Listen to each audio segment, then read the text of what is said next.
Hello guys, সবাইকে welcome to my new blog. আমি এখন যাচ্ছি দোকান ফলমূল আনতে পূজা দেবী ঠাকুরকে। আমি আর এই ভাইটা যাচ্ছি দোকান ফল আনতে। দুইজনেই যাচ্ছি সাইকেল চালাতে চালাতে। আমাদের এখানে সাইকেলে করে যাচ্ছি আমরা। দোকানের সামনে আমরা চলে আসছি। এই দোকানে ফলমূল নেব আমি। এখানে অনেক ফলমূল আছে, আপেল কলা সব আছে। ভাইটা বলতেছে যে কোনটা ফল নেবি? আমি বললাম আপেল নিবো আর আঙ্গুর ফল নেবো। বলতেছে আপেল দাও আর আঙ্গুর ফল দাও। আমাকে দিল আঙ্গুর ফল আর আপেল দিচ্ছি। এখন আমরা বাড়ি যাচ্ছি।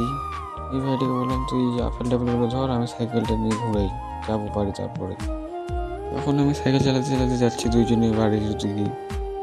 এখন আমি আর একটা দোকানে সামনে খাড়া হয়ে গেছি, দোকানে খরচা নেব।